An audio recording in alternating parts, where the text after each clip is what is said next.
volume not heavy today, but could be an issue for the stock if it's not going to continue to move higher. It was added to the S&P 500 on the day of earnings or after earnings, actually the day of earnings, and the next day it held up because of that. But how that could just be the only support. The stock could be heading lower. But let me just go back to the market. Dr. K, you got any general thoughts on the market? That the model is on a buy signal, correct? Yeah, we're on a buy signal. Today's action is more illustrative of quantitative easing going on, where the markets are going higher, but there's a number of leaders that are not going higher with the rest of the market. But that's okay because the model is designed to make money off ETFs and not individual stocks. Yeah, some of the positive action today, there's not a huge amount. Everybody's asking about CMI. They came out with earnings. They actually raised their revenue estimates like $17 billion. Analysts were close to the $16.8 billion. It's a viable gap up. You're using the 114 area roughly as your low for the day, a little above that. That would be your stop. Volume, to me, volume not really that impressive. It's 179% above average. Yeah, it's pretty good. I mean, it's holding up right now. We'll see how it closes. You only have a couple more hours. But that's coming out, a big sloppy pattern, and it's coming out. And so that would be viable here technically on this basis. So, yeah, that's one thing going on here. You have Waters Corporation is also moving on a viable gap up, but it opened up here, and it's now down. That's why my bar is red. I color code these according to where they open versus where they close or where they're trading. And right now it's trading down from where it opened. So it's almost reversing right now. But this stock's been in a little bit of an uptrend here. That's not one I'd really be looking at. Polycom was another one. Had a viable gap up day before yesterday, actually. Day before yesterday, they announced earnings. Would have been Friday, I believe, and so they gapped up on Monday or something like that. But stock moving up nicely. Here on the gap up, big volume, not really. Well, you know what? I've got the wrong volume on here, so let me switch this around. Here we go. That'll do it. There you go. Big volume yesterday. Volume's heavy today. Stock's starting to reverse in a little bit. I guess you could buy this too. What's your take, Dr. K? You like all these gap ups? Are you buying them all up today? It's a good, certainly a powerful pattern with all these gap ups that have taken place in the stock. The composite rating's 94. Fundamentally, it's a sign of strength. It is a viable gap up today, and it seems to me that since it had that initial viable gap up on October 22nd, down here. Yeah, down there. It's only violated the 50-day once, or in early April, and that was during some market weakness, but it seems like it's a pretty clean pattern. So this would be a viable gap up, and where it's trading right now, your risk isn't very far from the low of yesterday's gap. Yeah. So if you did buy it here, you could be out in a second and a very close stop out point. I'm just going to go through a couple more positive things. I don't know if Apple's positive, but it did gap up above its 50-day moving average. Dr. K, is that a pocket pivot 3 days ago? Let me just check real quick on my system here. We've got, it clears the 50-day 3 days ago, and that would be a viable. That is a pocket pivot, yes. So you got a pocket pivot. You have to excuse me. I'm eating some Easter chocolate. There's too much of it around the house. Somebody's got to get rid of it. So I've taken it upon myself to consume it all. But in any case, here's a 50-day moving average. Stock's pulling back here. Should hold 345.40 is the 50-day. So that is a viable pocket pivot. A little bit V-shaped here, though. I don't know what that means. It's going to test a 50-day first and then try to go higher. But this one's kind of, it's viable. And on that basis, you could also just use the low of this day at 348.52 3 days ago as your stop. And that's pretty quick stop. So not a lot of risk in these if you did want to buy them. After the close, rather, we're going to have Acme Packet and stock trying to break out. It broke out yesterday, day before. Coming in, they got earnings after the close. If you want to play earnings roulette, you are free to do that if you want to, but I size my positions accordingly in case you get smacked like you did with Netflix, rather. Amazon also coming out with earnings after the close, not acting very well. Volume picking up today. Stock's coming down. So not sure what that means. It's kind of a jagged, sloppy pattern. You know, that doesn't get me too excited. It almost seems like today the things that are real exciting are the things like CAT came off its broke through the 50-day, never violated, because that's the first close below the 50-day moving average, and then the next day you got back up and you just kind of trundle higher on very little volume. This kind of stuff will cause you to pull your hair out, because my comment to Dr. K a few days ago when this thing hit the 50, I said, did you buy this here? And his response was, I'd like to see more volume. And of course, you never get the volume, but the stock drifts higher. Thank you, QE2. So that seems to be the issue there. Dear Cochran, okay, I think most of these are moving on CMI's news, and that's really the deal here. It seems like a group moves every day. The big story, of course, and everybody knows about this, is all right, silver. And our call on the top, and we sold everything yesterday. I got up in the morning. I actually had a dream night before last that silver hit 50 and reversed really hard, and I woke up in the morning and saw the futures trading at around 49.80, kissing 49.82. Dr. K IM'd me from London, and we both had reached the same conclusion at the exact same time, which is this is a gift, take it. If you saw me on Fox Business News earlier this morning at around 7:20 Pacific time, 10:20 Eastern time, and 3:20 London time. Don't ever want to forget London, right, Dr. K? I told Stuart Varney that when the ducks are quacking, you got to feed the ducks. That phrase actually comes from our trader, Bill Griffith, who's out there somewhere, I think, listening, but he's having internet issues earlier, so I'm trying to record this presentation, and hopefully we'll be able to figure out how to post it later. But for those of you who are on now, well, we're glad you're on now.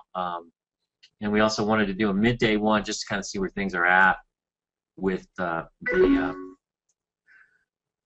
market. Okay, Bill says he's recording it now, but I'm sure if anything. Well, we'll find out, but we'll work through it one way or another. In any case, here's the deal with silver, and I think this is pretty obvious. You know, our initial intermediate term price target was $50, 50-50 if you were looking at a point and figure chart, which is where I derived the price target. And back when silver was trading down here at 37, I was on Varney and Company, and I told Stuart, because he was pushing me for it, what my exact price target was. And I said, okay, if you're going to pin me down here, $50. And I figured it would get there. I just didn't think it would get there that fast. That's the one thing I'd have to note. And what you have going on here, if you look at the silver futures, and remember, it's always important to look at the silver futures if you're trading the ETFs. And in any ETF, I think you want to be watching the underlying for the most part. You know, if you're trading the TNA or the Qs or whatever, the SQQQ, you want to be following the NDX or the Russell 2000, whatever index is associated with that particular ETF, whatever the underlying is, as we would say. Let's use a little options jargon, but whatever the underlying is for the ETF. In this case, the underlying for the SLV is silver futures, so that's what I have up here on a daily chart. And you see huge volume here today on the sell-off off the peak. But you were basically up 14 out of 15 days in a row. You were up 8 out of the last 8 in a row. You can see the ants showing that we're at least 12 out of 15 or better, but we were doing better than that at 14 out of 15 as you got up here. Now, that's a lot of power on this, but everything on a commodity, it tends to show you when you're going to correct. So our guess is you're going to correct in here at the very least, but potentially longer term, you might be looking at a correction here that leads to a new breakout. And what I would do is just kind of, let's see if I can get this all on my chart. I don't know what's going on now, but okay, here we go. Let's go back to first 2008, and this is one top. You know, this is not so climaxy in silver. It ran up from 15 over 20. That was the first time I tried to clear 20. But let's go to 2006, which I thought was one of your better examples of a climactic type top.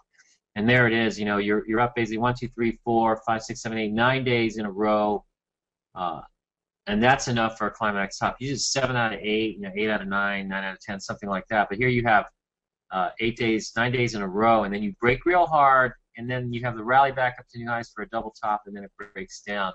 So notice a couple of things. and I'll just bring us back to today, is that throughout the whole run, this run actually started at 20 bucks. So, you break out under 20 actually, and you run up and you correct a few times.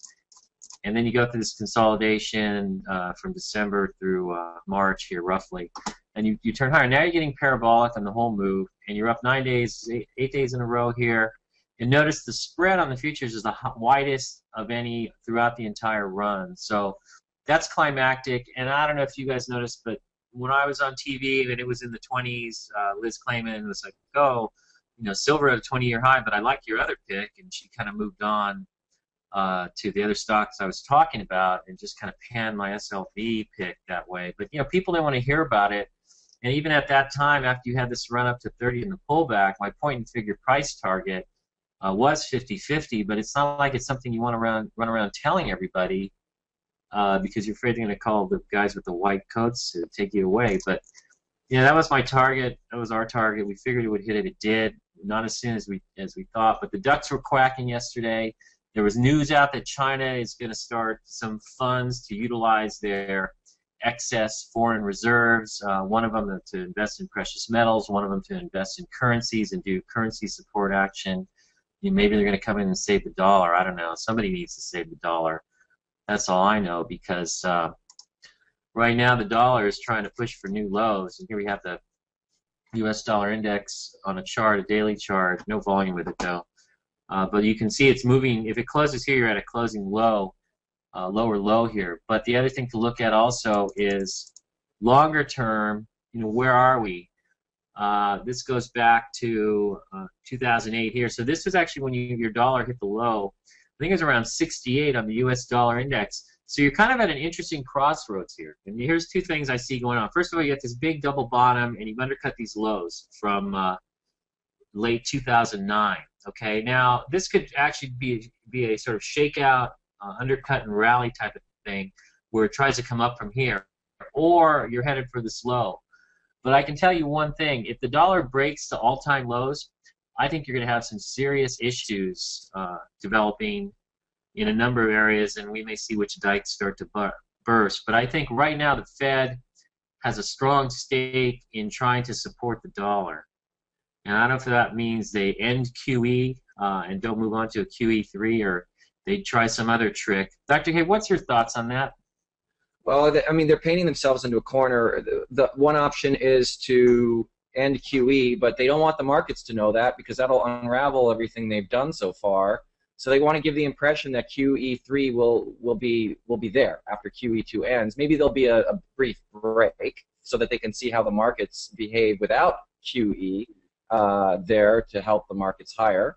And then I wouldn't be surprised to see them start on QE3. The futures markets, the Fed futures markets, are pricing in an interest rate hike in early 2012 of 25 basis points. In other words, they don't think the Fed is going to do anything that's going to derail this delicate recovery. And I think that means the Fed knows they have to continue to print money. It's default or devalue, and they're going to continue to devalue the dollar. So I think we're going to see a continued downtrend, even with central bank intervention, which may help the dollar for a little while. But I think the general trend is down. And that says also, in terms of silver and gold, I believe that they're entitled to a break. They're a breather here. But that will probably also be a short-lived break, and then they're probably going to start moving higher again. So then you think the Fed is just going to continue to do QE for as long as they need to? I mean, where does the end point come in? I would think that what they're doing, as you said, paint themselves into a corner.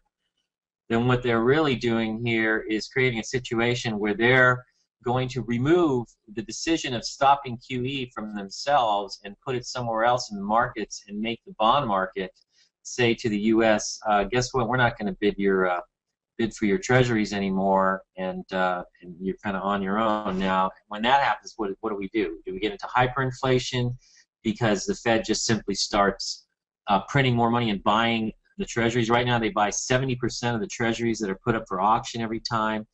Do you see them being able to get around that? It almost seems like they're going headlong into a wall. We don't know where the wall is, but they are driving at it at a very high rate of speed.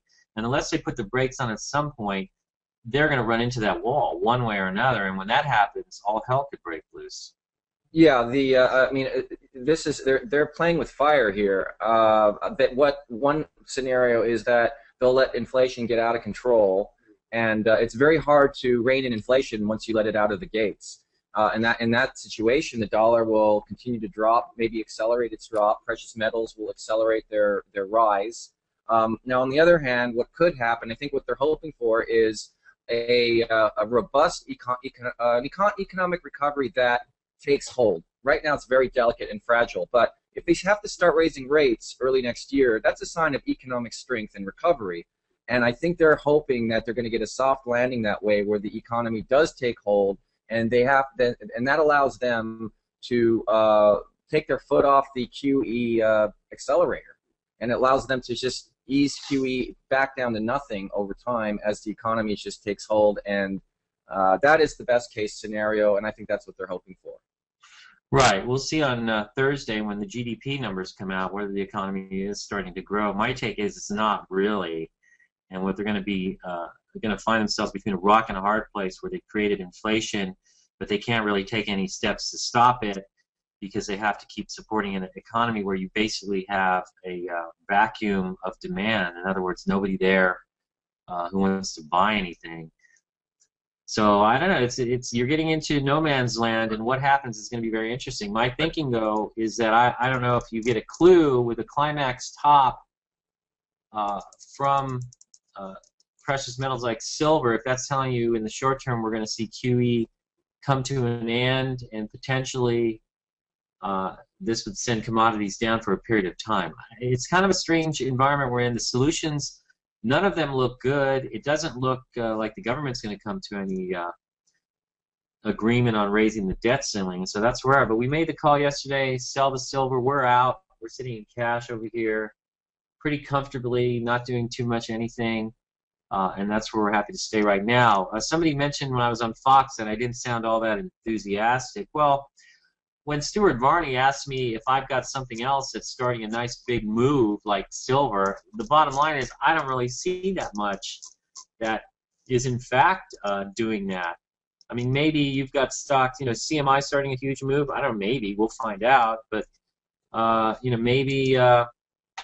I like MCP. I bought a MCP 4 times, and it's behaving right. I mean, it had a big move, and now it's consolidating its move, and I think, I'm hoping it's going to offer another pivot point here, pocket pivot point, so I'll be able to buy it a fifth time. The only caveat I might say is it came public back here, and it's had a pretty good run. So you got no base. Here's a base, 1, 2. So you are maybe in a second stage base, so it may run higher. Something about this pattern that reminds me of Netflix. Way back when I remember playing it, it ran up and it had a base similar to that. I'm going to go back in time and see if I can find that. But I remember I was at O'Neill and we were everyone was buying it and everyone was fighting over it. And, the stock basically failed. I'm not sure. This might be it actually, where you form this kind of this sort of cup type thing, and it broke out. I remember it never really went anywhere until it finally broke down. So we were trying to buy this coming on a breakout, I remember, and then it was just all over the place, and it finally broke down. And there was a run you had, but it's just kind of a base where it forms a cup. I don't know if you call it a square box. I don't think so, because it's supposed to be more like 3 to 4 weeks long. But that's what I remember about Netflix way back when. And so today we have MCP coming out of this sort of thing, and I often wonder, is it going to do the same thing as fiddle around? Now, fundamentals for not precious metals, but rare earth metals, and I would note that silver is considered a rare earth metal as well, although it's not that rare. So this kind of pattern is kind of interesting. I think you still need to set up in here, maybe go 3 weeks tight or do something. I don't know. But we'll see. But for now, it's working, and I think that it does have potential to run up higher from here if the market continues higher. So that's one situation. But I don't think I'm going to mention it to Stuart Varney on a day like today. Plus, you have a lot of things. I'm going to sort my list here. We can go through all the stuff busting. UA. Someone asked us to comment on that. It's coming right back to the breakout point. Volume is huge. It came out with earnings. I guess the earnings weren't too good, or the street didn't like them because stock's breaking hard. nothing to say as far as, oh, you need to buy more or something. It's coming right back to the pivot point. What's your take here, Dr. K? Run like hell? When the stock opened, see, look at where it opened. It opened near the top of its range. When you have a gap down on a stock that you're holding like this, it doesn't matter what the news is, just dump it at the open. Get rid of it, because odds are it's going to go a whole lot lower. Right. And that's pretty much where we stand on that one. Of course, we have Netflix. It's trying to find support off the 50-day moving average. This could morph into a short, though, if this breaks. On the other hand, you got a lot of people short the stock, and that could put some kind of a floor on it. It may bounce off, but not looking so good. You notice silver miners, well, I did want to say one thing about that, about UA. About gap downs. Yeah. Yeah. If the only time a gap down is not a problem is if the stock is announces a secondary, then that is not a bad gap down. That is a very neutral, ambivalent gap down. So it's not qualified as a gap down. But for any other reason, you really want to be selling your stock if it's doing that. Yeah.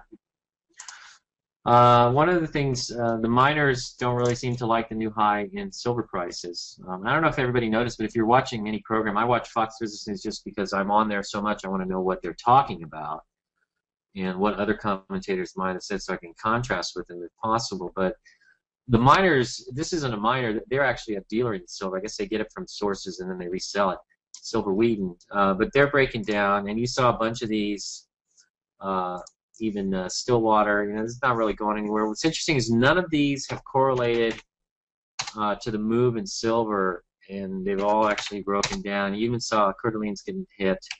ABX, is American Barrick or Barrick Gold getting busted today. So really, not the sort of action that you want to see in miners when you have silver and gold moving to new highs. If we look at the gold futures, gold probably is trying to hold up, so it hasn't come up as much as silver. Maybe silver takes a back seat here and gold moves higher, or maybe gold pulls back with silver. But the two tend to correlate in the short term, so you would think that if silver pulls back sharply, you may see the same thing in gold. Okay. Anyways, let's go down. I'm going to pull out some of these leaders getting smacked around. Cena had a nice big upside move. This looks climactic. The only thing here is you're up one. Let's see. You're up here five days in a row here. This is your biggest point move. Really hard to say. I don't really know if this is a climax top or not. You don't really see the stock going parabolic. It's kind of chopping its way higher, and then it starts to move with some authority. Yeah. Dr. K, what's your take here? Some of the other Chinese stocks are confirming this move as well, like Sohu and CU, and I think that bodes well for Sina. I think that it's not Sohu's coming in bar today, actually. That's okay. It's entitled to because it had a good earnings report yesterday, so it was up something like 12%. And it looks okay. I mean, it's an unforgiving market environment. We have to remember that. If a stock doesn't measure up absolutely to the hilt, it's going to get caned. So but in this case, I like all the price volume action I'm seeing in these three Chinese stocks, which are all interrelated. Yeah, they're still squirrely. I mean, CU moving up, that's okay, that's nice, but it trades 180,000 shares a day, not something I'm going to buy. NetEase, runs up, pulls back. Okay, that's nice. Even Sohu, I mean, you make the argument that Sohu's confirming, but tried to break out here, and then it gets hammered back. And here it has a big move, and now it's given up most of that move back the very next day on very heavy volume. To me, that kind of action, if I want to get a migraine headache, I'm going to buy the stock. Otherwise, you're handling a smaller position because this thing's really volatile. I mean, do you like Sohu that much, Dr. K? I like it, but I would only handle it with a smaller position just because of those reasons about, it's a very volatile, squirrely stock. In fact, a lot of these Chinese companies are that way. And so if I'm going to play any Chinese companies, it's going to be with kid gloves and smaller positions. And I will pyramid my way higher if it wants to prove itself. Right. That's a good point, and I think people should take that advice to heart. Baidu moving higher. They come out with earnings, later this week? Is that right? Tonight, I think, they're coming out with earnings. Really? Either after the close or before tomorrow's open, I think. Okay. I can confirm that. Why don't you do that for us? Let's see. Open text. I hate this stock too. Runs up, gets hit. You know, these kind of things give me a headache. I don't know about you guys. I mean, silver was a nice clean trend, but this kind of stuff gives me a headache. Look at Panera. Maxwell gets whacked. Tries to come out, gets whacked again. Lulu gets above 100. In my view, you could use the Livermore century mark rule where he buys stocks going through the 100, 200, or 300 level for the first time, and according to his rule, when a stock clears such a level, it should begin to move to the upside very quickly, so that a stock coming up through 100, for example, for the first time, as Lulu is, should be getting up to 110 in a hurry, but it doesn't, and so I don't know what this means. I do know that the guy who was bragging or yakking about being short Netflix, Whitney Tilson or something like that, I think is his name, he was yapping about being short Lulu down in here. And again, this guy's perennially wrong. But again, it just proves that you can't tell the market what to do, and nobody's smarter than the market. If you think you are, you're just setting yourself up to get creamed. Why do reports after the market close tomorrow? Okay, so that's tomorrow. You look at Verifone, you know, it had this pocket pivot in here, but that's not going anywhere. It's just kind of building a base, kind of sloppy. VMware, it had this nice gap up, not really going anywhere. It's pulling in. This might be a normal pullback, and it might become viable in here on light volume. I think right now you're trading about, let's see, trading 3% below average right now with an hour and a half to go in the trading day. Maybe it pulls back and holds. It's a viable gap up. You might get a little bit of resistance from this side of the pattern, but it has some gap ups, gap downs in the pattern actually. So we'll see. The jury's kind of out on these. The other one that we look at is CRM. This had a pocket pivot here, and it's drifting in on light volume, but they announce earnings in the middle of next month. So, you know, kind of jury's still out on that one. F5 coming off the bottom. Had earnings, you know, opens up, and now it's selling back below the 50-day. I don't know if this becomes a short again on the basis of the stock basically being here's a shoulder here, here's a head. Remember, when we're defining head and shoulders, the break off the peak occurs on the biggest volume that you see off the peak, and it forms the right side of the head. That's usually what defines the right side of the head. So you got a shoulder. You got a big head here, you got a right shoulder, and maybe this is just another right shoulder. As I see it here, your neckline is about here, so you kind of held the neckline, it's trying to move up. I don't know, right now it's holding the 10-week moving average. It's below its 50-day, but it's above the 10-week. It's calculated slightly differently. So that's why they're in different positions. The volume's lighter today, it appears. But you know, it still kind of shows that you're in this weird bifurcated market. You got some stocks act well, and some stocks don't act so well. Look at CMG today. We were talking about that a little while ago. It's coming down, light volume, but it's just kind of drifting in. So you know, this kind of stuff just can't get too excited. Yoku, the hottest stock with no earnings that you've ever seen so far. It's just continuing higher. Not anything I would mess with right now. Aruba, you got a breakout here. No pocket pivots in here, just so you know. But it is breaking out to new highs. Not sure when it come out with earnings. Dr. K, you know about this one? You like this one? Aruba? Yeah. As far as the earnings, I like the island of Aruba. I'm not sure if they're not. I think they're reporting in. Yeah, they're reporting in May. And so would you buy this? The technical action is good, and you know, composite rating 96. The fundamentals are pretty solid. I would be interested in this kind of a stock on a pocket pivot. Okay, so you're not playing it right now. Okay, Yeah. moving along here. Let's see what else getting smacked around. The price line, big leader, moving up on light volume. They came out with earnings, I believe. They did already, did they not? No, they come out in early May. Looks like May 10th. But you know, moving higher, acts okay. This body thing, kind of interesting. Viable gap up, continuing to move higher. TIBX, TIBCO, nice looking stock. Tends to want to hold the 10-day these days. There's some talk about HP bottom. It's holding up okay. If you own that one's okay. Riverbed has been breaking down. They pre-announced earnings and got everybody excited. Stock gapped up and then kind of gave it up. You know, I've watched this one. This could actually be morphing into a short sale. And today, Acme Packet coming out with earnings will probably have an effect on Riverbed, as it will probably have an effect on F5 as well, and other stocks that are more related, like RACS, possibly. They're a slightly different situation. So you want to watch that if you own those stocks, and APKT's earnings are coming out at the close, okay?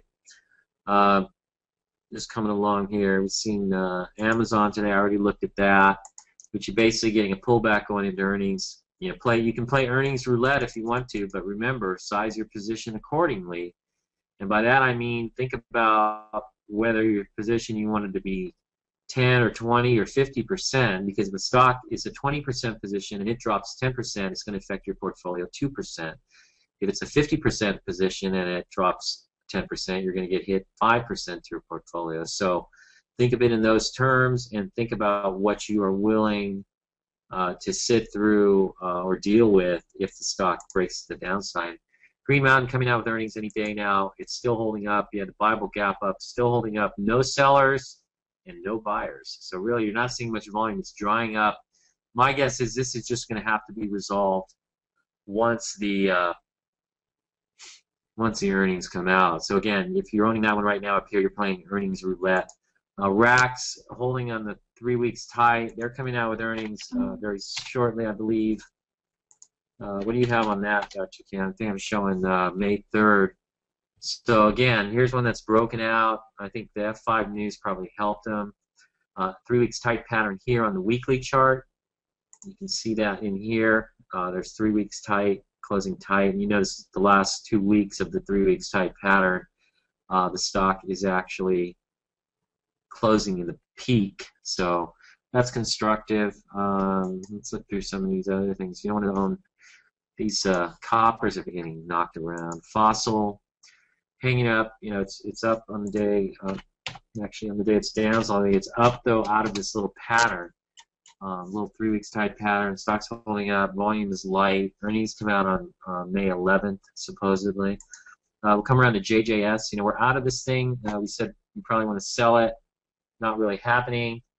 And it is. And again, the thing you have to remember with this is that this is cotton. So cotton looking kind of doggy. Okay, it's cotton. Where did my quote go for cotton here? Disappeared. There it is. Okay, now soybeans is that no sugar. This is sugar. Coffee and sugar. So you can see cotton is going lower, sugar is going lower, and the only thing moving higher right now is coffee. So 2 out of the 3 commodities that make up the JJS are heading down. So like I told you earlier, you always want to be tracking the underlying of the ETF. So those happen to be 2 out of 3 of those happen to be some of the worst commodities right now out of all of them. So not really something you need to play. Wind is holding up after this gap up here. They announced earnings volume drying up. It's acting okay. So if you own it, that's still fine. Walter Industries, you had a pocket pivot here, but it's going nowhere, kind of churning around. Maybe it works its way higher. It's going to depend on what the general market does. Look at some of these. People ask us about oils, DXTE. We're not interested really in oils. They tend to be volatile. Suddenly my charts don't want to come up. Maybe actually that's a different. It's a different. All right. But people ask, "What's your opinion on oil?" I never like any questions where people say, "What's your opinion?" It's like, "Oh, well, what do you think about this?" There's nothing to think. There's no opinions to have. You just watch the price volume action, and that tells you what you need to know. That's objective. We can't sit here and tell you, "Oh, our opinion of oil is that it's going higher." Well, we don't know. All you know is for now, it remains in an uptrend. You had the break a couple of weeks ago, thanks to Goldman Sachs coming out and downgrading the what was it, crude, copper, and platinum trade, I believe it was, or something like that. And then those, they weren't picking on other commodities at the time, and so you knock it down, but it comes back up to highs. Our view is that if the dollar continues lower, then oil price in dollars is going higher. So it all figures down to that. If the dollar rallies, then you're going to see a pullback in commodities. You probably see a pullback in oil. And that's pretty much how that goes. There's really no opinion to have. It's pretty simple what the levers are here as far as the dollar going lower and commodities going higher. Um, somebody said, Gil, tell Stuart V to kiss your. Oh my God, you're kidding me. I don't know. Stuart's a nice guy. He wasn't that bad. You know, he's got to do what he's got to do. He has to look tough. You know, like he's the probing journalist. That's kind of the part they like to play. But you know, I made a good call, and he was very nice today, very complimentary. And so, you know, I played it well. We got good airtime out of that. We look good, I think, on it. We're trying to get Dr. K on Fox because he'll really smoke him, right, Dr. K? He'll make Stuart Varney look like a moron. Can't wait to be on it. They should have a satellite office out here in London. I hope, because then, or maybe I can just call in the interview. Well, I'm hoping to tell Stuart that you're in London. He went to the London School of Economics, so you guys, would probably hit it off pretty well. You want to be a Londoner, and he's a Londoner who has escaped to the United States, and who knows, maybe he just went from the frying pan into the fire. But in any case, you guys might remember a couple weeks ago, I did a Thursday night GoView. Yeah, and I know we're having trouble with GoView. Remember, that's a beta system, so it's beta. And in beta, and it's going to have some bugs. And I don't know what goes on when people aren't getting audio, because the majority of people do. When we test it ourselves, audio comes through. I even have my 11-year-old daughter get on her laptop and test it out, and it works fine for her. So we don't really know. All we can do is tell GoView what's going on, and hopefully they use that information in their beta test to get this thing running well. In the meantime, we'll use it sporadically. But that's just the way it goes. But anyways, when I did it, it was a Thursday night, and Tiffany had a little pocket pivot here, and it's actually continued to new highs. Not a lot of volume, and that's one of the problems I have with a lot of these stocks. It's just no volume on the upside. Netflix was showing that, and that's why I think it's a danger sign sometimes. Netflix tried to break out here, but there's no volume on it. You're below average, and that's often a precursor to a failed breakout in a lot of cases, not every case. Sometimes they'll do that on light volume, and then you'll see the volume come in a day or two later. But in this case, you got a sharp break to the downside, and so you got to watch out. These breakouts on no volume, these rallies on no volume, sometimes they can be problematic. And so I think that's one thing you want to be keeping an eye on right now when it comes to your stocks, whatever you might own. Ulta is one that's acted okay. This reminds me. I always think of UA when I look at this one, because they were kind of both moving up, and we saw what happened today to UA after earnings. But Ulta's holding up. Do they come out with earnings anytime soon? Looks like not till June. Not June. For a while. Yeah. So, moving along here. What else gets me excited? You see, there's a fair number of stocks. In fact, if this is my watch list, over half right now are down, and the other half are up. There's some interesting things, but they're doggy. Some of them are doggy, like the Solars, TSL is a dog. Potash, the Ags. Yeah, it's trying to build this big base. Who knows where it goes, but I'm not a buyer. BTU, coal stock. Walter Energy is a coal stock. It's moving, and it had a pocket pivot that you haven't seen other stocks in the same group do the same thing. Hal, for Halliburton, comes down to the 65-day exponential, okay, and holds the 65-day exponential, drives you out if you're looking at the 50-day, and moves to new highs. Volume is decent, it's still acting okay, but it's a choppy trend. You got this thing moving up and down 10%, zigzagging its way higher, and that's a migraine stock. That'll give you a migraine as far as I'm concerned. But most stocks these days tend to show this sort of choppy action. Some of the stocks like this Vale, it's never really gone anywhere. I've been following it. Great fundamentals, but just hasn't gone anywhere. Intuitive Surgical, had this pocket pivot down in here, ran up on earnings, came down, and it's not going anywhere right now. It's just kind of stuck in neutral. Oracle acts well, making a new high today. We own it in the portfolio simulator. It acts fine. Big cap stock, the granddaddy of cloud stocks. I can't really complain. We own it in the portfolio simulator because it is a perfect stock for this environment. It's a big cap stock, leader in its space, breaking out, good earnings. It's got everything pretty stable. It's not going to flip you out for a 10-point loss in one day and go nuts. It generally tends to be steady, and it has been recently. It didn't really break down too badly on this last pullback. When the market pullback, it held it pretty tight. Now it's coming out to new highs. So that's still a hold. We own it in the portfolio simulator, and we're holding it for now. We also own, as long as I'm on the topic, we also own AutoZone. AutoZone a little choppy, but continues to hold. Volume not particularly heavy today, and holding in tight. So no real issues there. Of course, the third position we have there is VMware, and this thing should hold this 92 low. If it doesn't, it's gone. So it's pretty simple. We have a 12.5% position there, and that's all we own. We dumped the DGP and the SLV, which achieved, at least the SLV achieved its price objective. Intraday, I'm watching the Dow. You're seeing it go up 120. Nasdaq's up 24. Volume is up today. Kind of an interesting day with a lot of stocks getting knocked around. It's kind of it's a bifurcated market, right, Dr. K?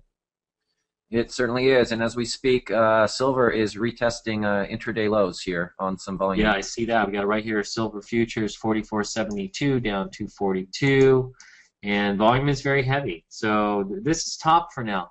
I'm just wondering whether it's a clue that we're going to see QE2 and no real QE3 come into play. I wonder, with the dollar at such a critical juncture, might the Fed delay some QE3? Meanwhile, keep rates low, and in fact, real interest rates are negative right now. So, combine inflation with what you can get for a money market rate or whatever, and you're losing money. So, negative real interest rates, and so they'll keep rates low, but they may lay off the spigot for a little while in an attempt to shore up the dollar, and that's a possibility. I think the markets might be, preemptive about that, about the end of QE2, and you might see some funds starting to back away from the market ahead of June 30th. Yeah. Good Although point. that said, at the end of April of 2010, before the flash crash, there was no signs of funds stepping away from the market. I mean, it's almost like clockwork. The market took a big dump just within days after QE2 ended. So it'll be interesting to see what happens in June and as June 30th approaches. Did I just hear you say the market took a big dump? In May. Okay. I like the terminology there. We'll have to use that in our next book. Excellent. The big dump theory. Let's see. Moving along, Endo Pharmaceuticals. I just noticed that one's doing pretty well here. They come out with earnings. Stock runs up, pulls back, going back and forth here. Illumina was a stock, had a pocket pivot in here, right here, moving higher. I believe they come out with earnings any day now. I'm showing the 28th, which would be Thursday. Is that right? Yeah. And let's see, we'll pick a couple others here that we're looking at. Google looks like death warmed over. Jazz continues to follow the 10-day. There's no violation here. You close below the 10-day, but you do not move below the low of that. Now, remember, last time we talked, last week, I said if you own Jazz, you're using the 10-day moving average as your guide for a stop. And so far, technically, it hasn't violated the 10-day, but if it moves below the low of this day, which would be 32.83, then that may be your violation, and that would be your violation. So you want to keep an eye for that, out for that. So let's get a few questions now that we've finished babbling here. We're about 47 minutes into the presentation. Somebody asked about OPEN, OPEN. I don't know why I didn't cover that. Come in and see. Here's another one. You bifurcated market. Why isn't OPEN a big leader here going higher when you have Nasdaq up 24, S&P up 12.29, everything up almost a percentage point today on the indexes? Why are these things lagging? To me, it's troublesome. But but don't let that bother you though. Just because it's troublesome to me. If you have a stock that's acting well, like Molly Corp or something, and if they're acting well, or Lulu's hanging in there, or something else, Jazz is trying to hold the 10-day without violating. Wait until you see your stock actually break down, and then you can make your move in terms of what you have to do. Let your stocks force you out, and fortunately, in the case of Jazz, that's a fortunate stock to own because you have a ready stop there. If you're buying a viable gap up, or you own a viable gap up, you have the ready stop on the downside, which would be below the gap of the day. Question regarding O'Neill's 12-year rule you mentioned in your book. I don't really know. What is a 12-year rule? I've never heard of a 12-year rule. Is that a Uh, typo? Or is that, does he mean the 2-year rule in terms of hitting new highs? what is a 2-year rule? Well, there's a rule. O'Neill was saying that after 2 years, it resets so that you don't have to have an absolute new high after 2 years. If you understand, if you follow me. Sure, I follow you. So Yeah, I could say that that's probably true, but we don't talk about it in our book, do we? I don't. no, we don't. I don't think. Well, I don't think we might have mentioned the 2-year thing because I back tested that idea, and there's validity to it. So in other words, yeah, after 2 years, everything resets, and whatever the new if the stock hits a new high after 2 years, that for all intents and purposes is an absolute new high for the stock. Yeah. Okay. Let's look at.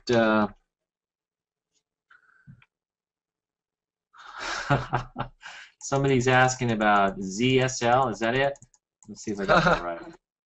CSL, the 2 times inverse silver, ultra short silver. Would you buy this here? Well, I did. Dr. K, you did. You maniac. That's something I would do. You're not supposed to be doing that kind of stuff. That's my domain. I'm not doing anything. If silver is going to pull back to 40, I don't know how much this goes up. I have to buy like 200,000 shares. I guess you can make a few pennies, but My view on ZSL is that it is probably a swing trade at best. But when the odds are so much in your favor, you might as well step in and take that swing trade. And it's quick money. I would be surprised just because of the QE effect and the fundamental backdrop. I would be surprised if this is the absolute silver top. I think silver is going to go a whole lot higher after consolidating. the market doesn't care what you think. This is true. Use that word. Just play the trend. All right, let's go to Broadsoft. Pocket pivot here. Earnings coming out. It's holding in okay, but earnings coming out on 4/28. So again, you're playing earnings roulette. Tizu. Let's take a look at that. Tizu is actually what, when I was at O'Neill, we used to call this a porn star climax top because it has a double climax. It's not as, I know it's not as funny as Dr. K's market taking a dump remark, but that's what we used to call it because you have a climax top here, and you sell into this, and it really is a gift. But then, of course, just to tick you off, the stock gaps up on earnings and goes higher, and then it reverses and breaks. So it's kind of a double climax. I don't think I'd be playing the stock right now. It's either too extended, getting too crazy, and it's had, as we call it, a porn star climax. Cepheid, whatever it's called, or Cepheid, I don't know.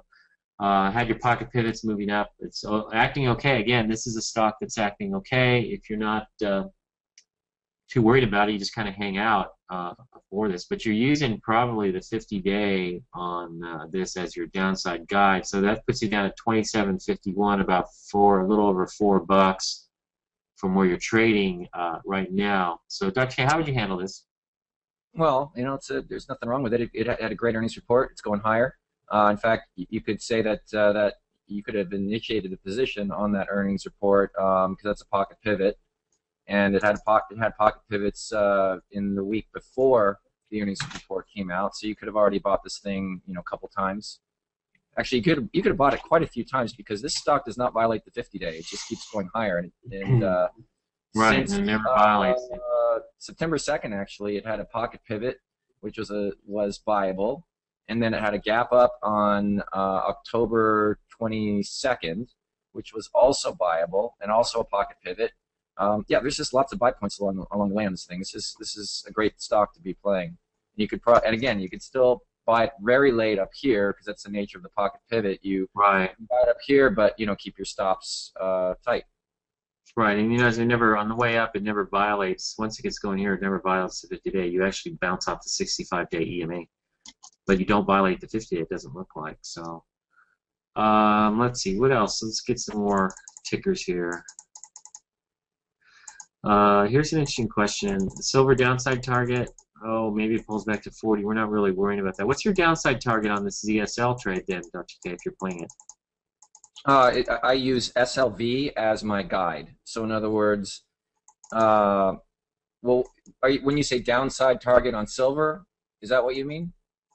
Downside Yeah. target on silver is going to be I want to see what it does around the 10-day and then the 20-day moving average. And if it gets constructive around either of those moving averages, I'm going to sell my ZSL and take the profits. So you'd probably watch it coming down into what? 50-day here? Well, first the 10-day, SLV. 43.41 on Yeah. the silver. So if we let's go to SLV and we'll use that as a reference. 42.60 then. So you're only a point away from that. It's starting to break pretty sharply now. Right. It's probably going to go through the 10-day because it always has before, and then it allows the 20-day to catch up to it, and then it passes constructively around the 20-day. So if it were to do that, I would just sell my ZSL. But we could have a situation like in January where it went through the 50-day.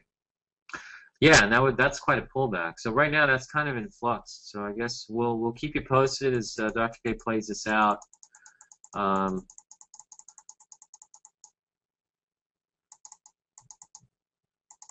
Let's see.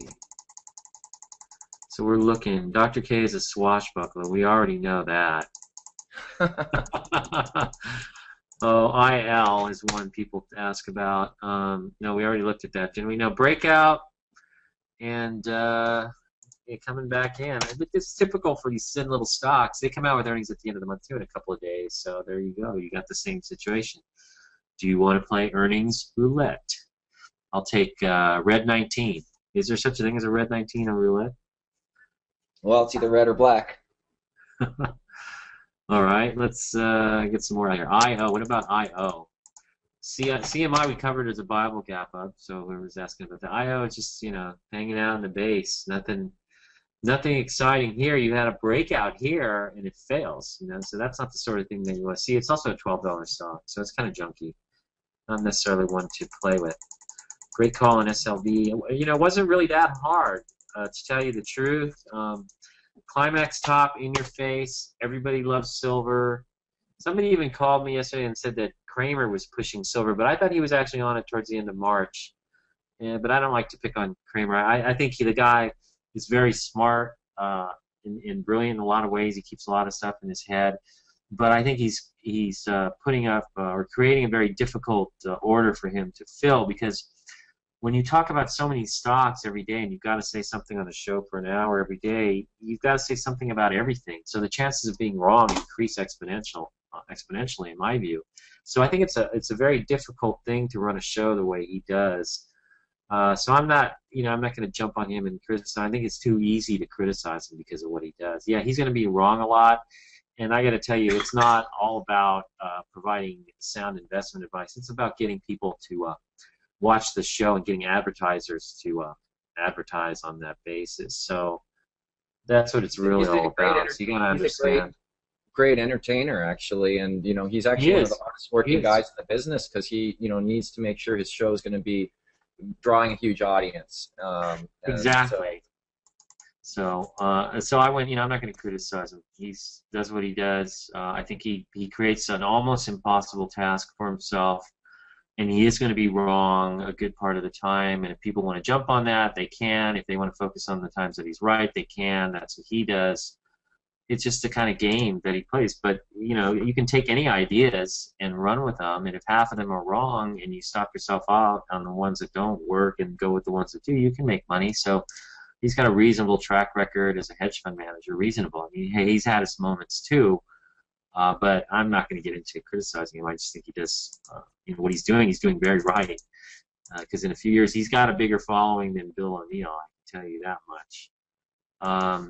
Anyways, enough of that. F5. Somebody asked this Able Marble. I know that's what this is, right? ALB? Yeah. Well, it's a gap up. It's extended. So here's your gap up. I guess you could buy it. Not the kind of stock that gets me excited, though. But it's had a nice run, and it's holding in tight in the 4-week base, so it's it's okay. Nothing to get too excited about. CY, we just covered CY. Viable gap up on ALB when it gapped up. That was a viable gap up, but I wouldn't be buying it up here. It's way too extended. Yeah. Cypress Semiconductor. I believe they supply chips to Apple? Is that their big play? They do, don't they? I believe so. I believe that Apple's one of their customers. Yeah, so when Apple announced earnings and they had a good announcement, these guys also came out and had a good announcement. So you get a pocket pivot, but you're running out of gas here. You may pull back and test the 50-day. Somebody asked about Amatech, which I like the stock. We mentioned this as a viable gap up this day, and it runs into a little bit of overhead from the left side of the pattern, so it pulls back. A little bit of porosity, but it never really closes. It doesn't close below it. And now it's moving to new highs. Earnings are coming out. Now, how do you handle this going into earnings? Very simple. The first point to make is that they already came out and guided, pretty much said what their earnings are going to be. So some of the risk is out of that, okay? But I still think you need to take the approach of sizing your position correctly going into earnings and trying to figure out, what if X happens, how much am I going to get hit with this size position? If Y happens, how much am I going to get hit with this size position? And just run it through your head, what you're willing to tolerate on the downside if, in fact, something is announced that's poor. And, for the most part, I have a hard time seeing that these guys will announce anything poor, given that they pre-announced and raised guidance and everything, and you had a huge volume gap up, and the stock's continuing to move higher into earnings. So if you have a cushion on it and your position is sized correctly, then you just kind of hang out with it. So I don't think we have a question on F5. I don't think F5 is viable. It's not a gap up. It's not a viable gap up. The stock's in the downtrend. It could have tried to do a bottom fish pocket pivot, but it didn't happen. And it's kind of sloppy. You got APKT coming out after the close. I wouldn't be near this one, so I just stay away. Watching some things trading today right now. Guys, we'll kind of, it's 12 o'clock, so we're going to finish up here. Silver continuing to come in. Let's see here. Let me drop down to my, see if I can pull up an intraday. Silver's in retesting, but it's just it's pretty sleepy right now, right at the edge. Yeah. Let's see. I'm going to pick out my templates here. What are we looking for? Blah, blah, blah. Yeah, I'm probably going to get 500 questions of everybody wanting to know what all these different... Anybody see something that says intraday chart? What did I forget to put an intraday chart up here? Oh, well, what the heck. We'll just do this. We'll turn it into a 5-minute chart. I'm going to show you guys a little trick here, too. Let's play with this a little bit. Edit studies. I'm going to get rid of this. I'm going to get rid of, well, wait a minute. Is this the blue? No, we'll keep that. Get rid of that. Get rid of that. And I'm going to change this. I'll get rid of that. We'll keep this one, okay? And we're going to change the color to blue. All right. On a 5-minute chart, I'm going to show you a little trick that my trader Bill Griffith and I kind of came up with. Bill one saw a presentation I got using different moving averages, and so we've been looking at the 20-period moving average on a 5-minute chart. And you notice stock like RIM intraday moves up and it actually holds, and you don't violate it here, and you hold and you keep going higher. Let's just look at a couple other charts offhand. You notice here that you get a little support, not support, resistance along the line here, and it gets back above this holding median where I wonder if it turns here, if this is a spot to buy it, possibly. But let's look at silver intraday, and you're looking at the futures on the 20 period, and it's trying to rally now. It's the 20 period here doesn't work very well, so this isn't one I'd look at. But let's check out the SLP. Same thing. So it doesn't work. It works better for stocks, but that is a moving average I use intraday sometimes to follow stocks and see when they might be turning. You notice Netflix kind of follows it along here. And along here it's following it. Sometimes when you have Netflix rallying, like this day it was rallying on the 5-minute, and on the rally it was holding, and once it breaks the 5-minute, you're out of there. But this actually pre-opened. But you notice during the day, during trading, it pretty much held, never really broke down and violated it. And so I'll sometimes use that just as a rough guide. Stock should be trading along. Once it starts to diverge from that, it can be problematic. But that's something we'll look at. But right now, intraday, we're looking at silver pushing for the lows. You undercut the early low underneath 44.75. Now you're rallying. Still looks like you're heading lower. So, we sold it. We're gone. We'll be letting you know when we see a re-entry point. Right now, Dr. K is playing the ZSL, so maybe we'll update you on that. But I think for now, we're done. And we got an hour left in trading. We'll see where this market goes. You got some earnings announcement after the close, Amazon, APKT, and some bigger ones later on in the week, and then of course next week is also a big week. You got the Fed tomorrow, and afterwards for the first time. In fact, tomorrow is going to be very interesting because they're going to make the announcement earlier in the day. I believe it's going to be 9:30 Pacific time, which is 12:30 Eastern time, and then at the normal time, which I believe is 2:15 or 2:30.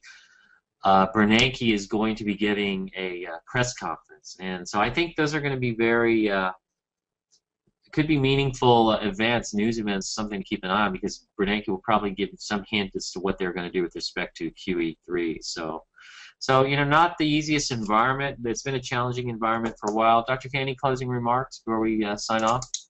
I think let's just see what the rest of the week holds in store, especially tomorrow when Bernanke gets up to speak. Okay, very good. That's where we're at. So we'll try and put out more GoView videos. One of the problems might be doing it during market hours. That might be a problem. I think I did try to do silver that way, and it didn't really work. So we'll try those after hours on a more regular basis and see how it goes, and hopefully wait for Citrix to get off the beta test with it. And on that note, everybody, thanks for showing up again. We will catch you next time. All right, take care. Take care. Signing off.